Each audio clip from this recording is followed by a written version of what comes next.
Bienvenidos y bienvenidas a un video más del Gran Bastini hablando sobre curvas cónicas. Ya hemos hablado un poco sobre las curvas cónicas, pero surge una inquietud muy específica que quiero responder en este video y es el origen de este término, x por y. Siempre hemos visto en las curvas cónicas que tienen esta forma, esta ecuación en general, términos x cuadrado, y cuadrado, x, y, alguna constante, pero este término x por y casi nunca nos lo muestran. Sin embargo, este término x por y hace parte de la definición general de las cónicas. Entender el origen de este término, cuándo él existe en la definición de algunas de las curvas cónicas, es el propósito de este video. Ya sabemos que las curvas cónicas son de 4 tipos, ¿cierto? Circunferencias, elipses, parábolas o hipérbolas.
La pregunta es,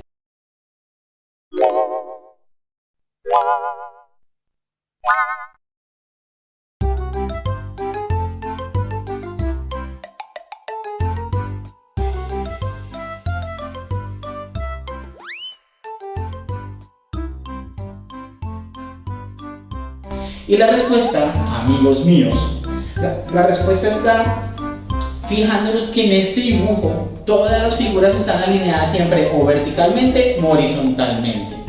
¿Qué pasaría si en cambio decido hacer una rotación? Por ejemplo, si tengo esta elipse, yo sé que cualquier puntito sobre ella de coordenadas x, y va a cumplir la ecuación de las elipses, x cuadrado sobre a cuadrado más y cuadrado sobre b cuadrado igual a 1. Pero ¿qué pasa si tomamos esa elipse y le hacemos un giro? Le hacemos una rotación por un ángulo teta, aquí por ejemplo 20 grados, 30 grados, lo que ustedes quieran. ¿Qué condición van a cumplir ahora las coordenadas x, y de un puntico que pertenezca a esta elipse girada? Vamos un momento al tablero.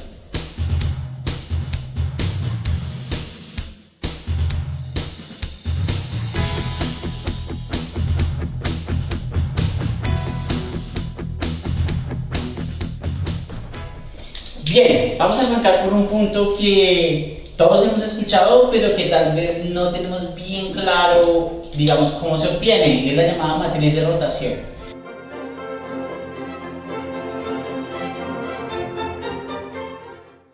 Si yo tengo un puntito sobre el plano XY, listo, de coordenadas x, y, descrito por esta línea azul, si lo conecto con el origen, digamos que vamos a hacer girar esa línea azul un ángulo teta, ¿vale? Vamos a girar un ángulo teta hacia la izquierda en sentido antihorario, sin modificar la longitud de esta línea, ¿vale? Digamos que la longitud sea, por ejemplo, L, entonces la longitud va a seguir siendo L, nada más vamos a hacer una rotación, ¿vale? Y la pregunta es, si conocemos las coordenadas x, y, el punto inicial, y si sabemos el ángulo teta que se desea girar, ¿cuáles son las coordenadas x', y' de esta nueva posición? Entonces, vamos a arrancar por lo siguiente. Coordenadas x, y. Si yo completo aquí un triángulo rectángulo, ¿listo? Con los lados azules, entonces vamos a llamar a este angulito alfa. Sabemos que esta sería la medida x y esta sería la medida y, ¿cierto? Y sabemos, esto es claro, que la medida de x sería simplemente la longitud L de la hipotenusa multiplicada por el coseno de alfa, ¿cierto? Porque este sería el cateto adyacente.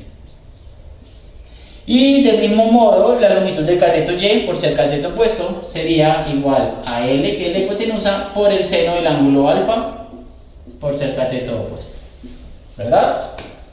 Y vamos a hacer la misma construcción ahora para el triángulo que tendría hipotenusa esta línea negra. Entonces vamos a proyectar aquí verticalmente, listo, y vamos a construir este triángulo rectángulo también. Ahora las medidas de los catetos, a ver, vamos a correr este aquí un poquito para que no se nos confunda. X era la medida del cateto azul. Ahora la medida de este cateto negro sería la coordenada X', y la medida de este cateto vertical negro sería Y', ¿listo? Y siguiendo la misma lógica de antes, la medida de X' sería la hipotenusa por el coseno de todo este ángulo. ¿Y este ángulo cuánto es? Alfa más teta, ¿vale? Y la medida de Y', que sería este cateto opuesto acá, sería la hipotenusa L multiplicada por el seno de todo este ángulo. Y este ángulo es alfa más teta, ¿vale? Entonces vamos a aterrizar eso acá. Lo que acabamos de decir es que X' es igual a L por coseno de todo este ángulo, que sería teta más alfa o alfa más teta, como lo quieran ver. Y Y' sería igual a la longitud L por el seno de todo este ángulo, que sería también teta más alfa. Y ahora simplemente vamos a jugar un poquito con aquellas identidades trigonométricas básicas fundamentales que seguro ustedes conocen.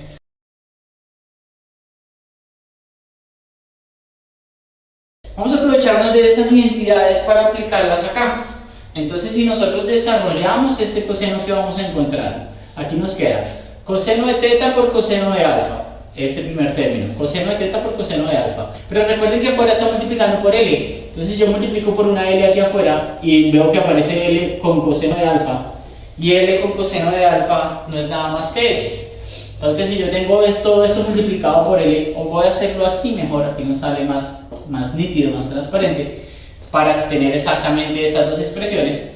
Entonces esta L tendría que multiplicar aquí y también tiene que multiplicar obviamente a la segunda parte, ¿verdad?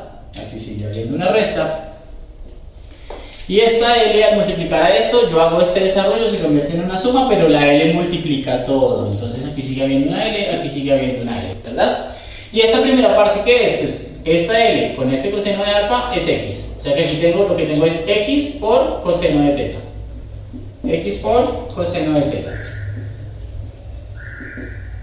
Y luego tenemos menos, ok, menos. Y aquí tenemos una L con un seno de alfa. L por seno de alfa es simplemente Y, ¿verdad? O sea que aquí tengo L por seno de alfa y Y que multiplica a seno de teta.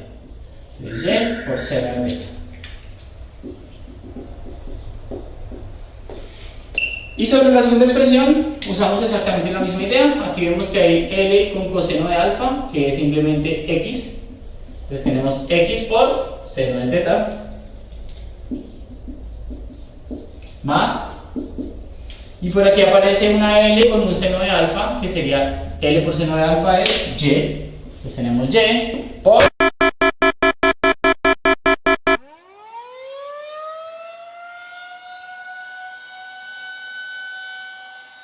No.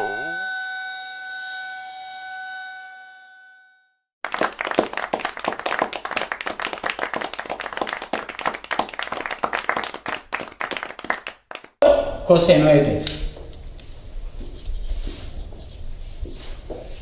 Y eso es justamente lo que estábamos buscando, una expresión que nos permitiera encontrar a partir de las coordenadas originales X y Y sabiendo el ángulo de giro que deseo aplicar, cómo hallar las nuevas coordenadas X' y Y'. Vamos a escribir esto de una forma mucho más compacta, utilizando notación de matrices y notación vectorial, y lo escribimos de este modo. Las coordenadas X' y Y', consideradas como las componentes de un vector, se pueden obtener multiplicando la siguiente matriz. En la matriz van estos coeficientes: coseno de teta menos seno de teta. Y abajo seno de teta, coseno de teta.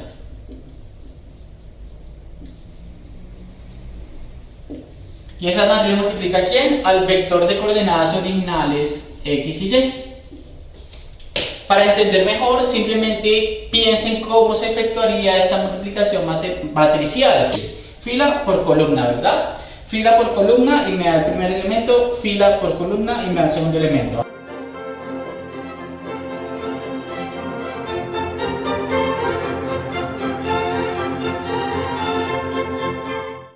Ese es el origen de la famosísima matriz de rotación.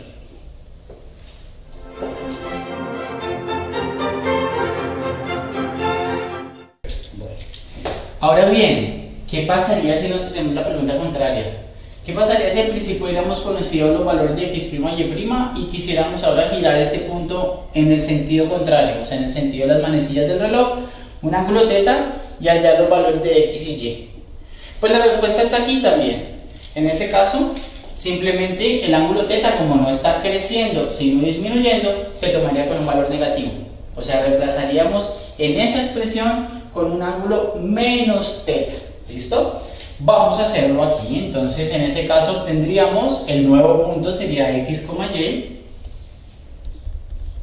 y igual a la matriz de rotación común y corriente, pero donde está el ángulo θ vamos a reemplazar por su negativo. Entonces coseno del ángulo menos θ, luego dice menos seno del ángulo, cambiamos a menos θ, seno del ángulo menos θ, coseno del ángulo menos θ, ¿listo? Multiplicando en este caso a x' y y, que es el punto original, lo multiplico por la matriz de rotación para obtener el nuevo punto.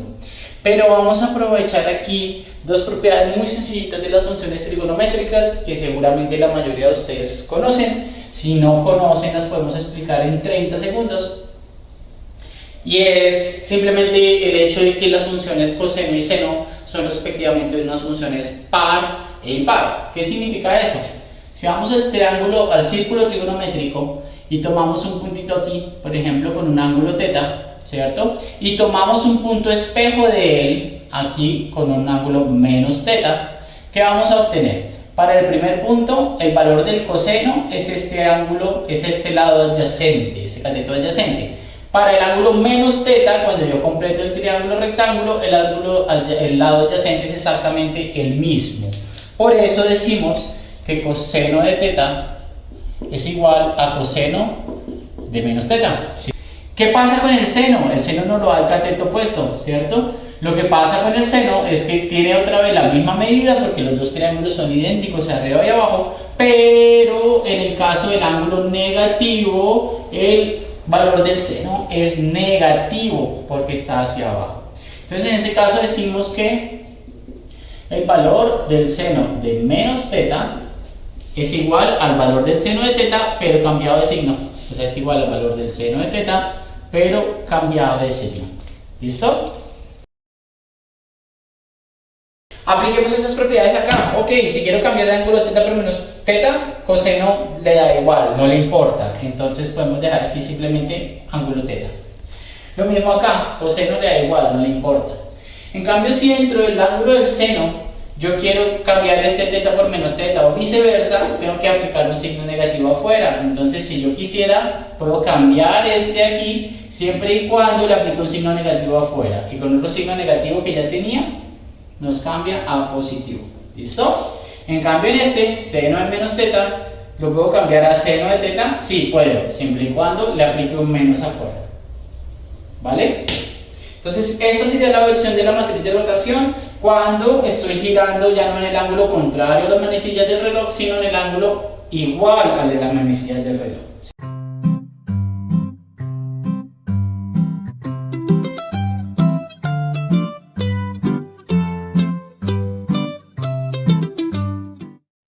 Ok, y entonces para ver cómo combinamos esto con las cónicas, para dar respuesta a nuestra pregunta que nos motiva este video de hoy, voy a plantearlo más o menos para esbozar la idea con un ejemplo. ¿Listo? Entonces pensemos en esta elipse, una elipse que tiene semiejes de medida 5 y 2, luego esta sería su ecuación, ¿vale? Está más alargada en el eje x, entonces x cuadrado sobre 5 cuadrado más y cuadrado sobre 2 cuadrado igual a 1, ecuación canónica de una elipse, ningún misterio.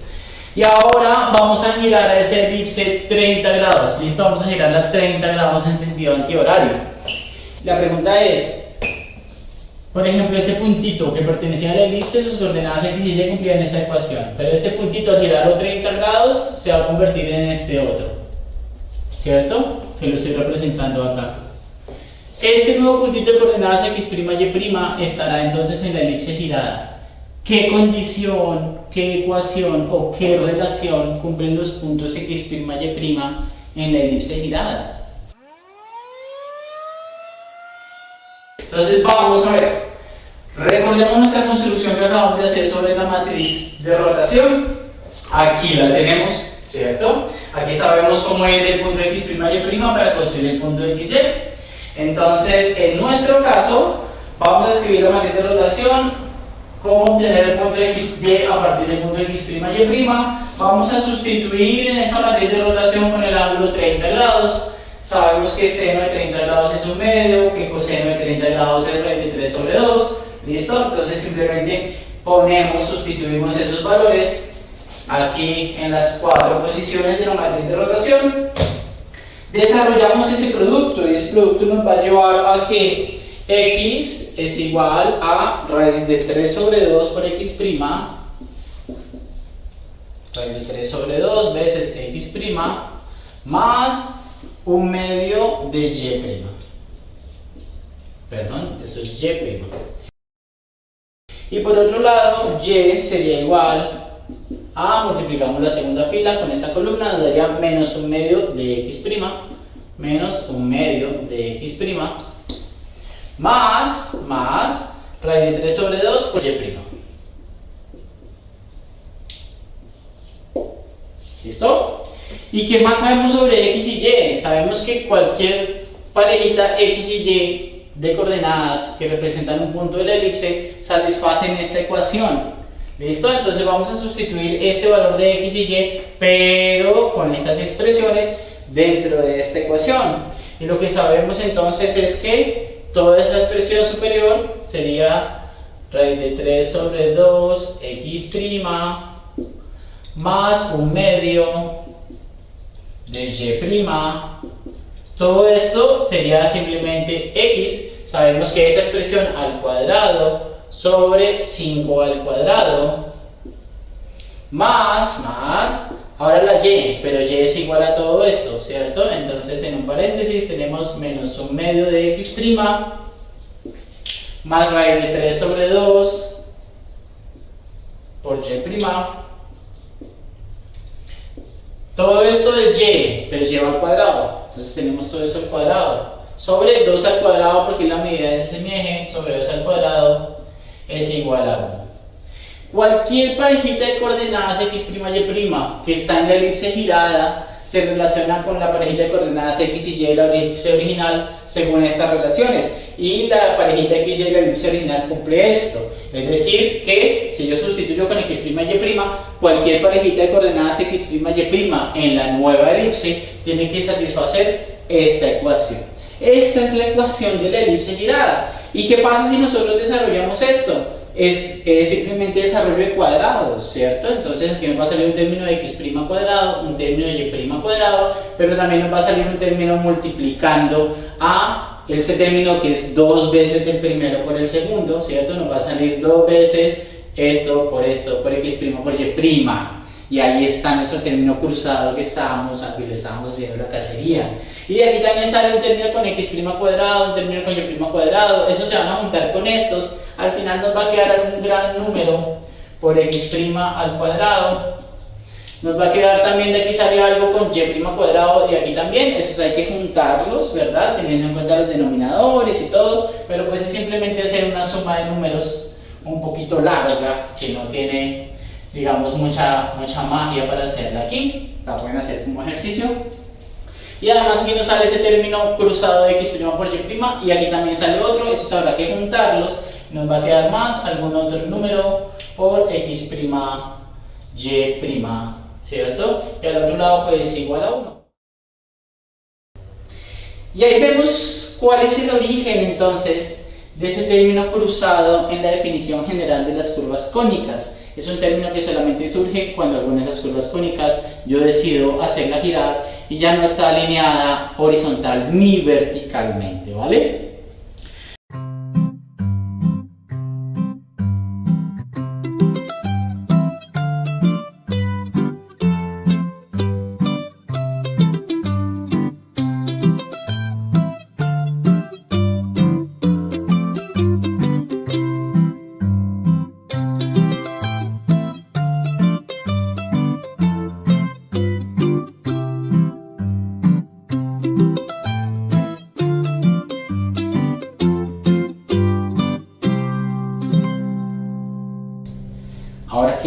pasaría si además de rotar mi figura yo decido girarla? Eso se los dejo como un reto para que lo piensen, para que lo analicen y traten de resolver. Por ejemplo, si giramos esta elipse 30 grados y además la desplazamos, por decir algo, 3 unidades a la derecha y 4 unidades hacia arriba, ¿cuál sería la ecuación de esa elipse? Queda de tarea para que lo piensen. Gracias por su atención y listo. No se pierdan los videos de Fran Bastini, síganos en nuestras redes y bueno, hasta la próxima. Bueno, un fuertecito, pero se puede unir, pero... Porque parecía que yo había terminado.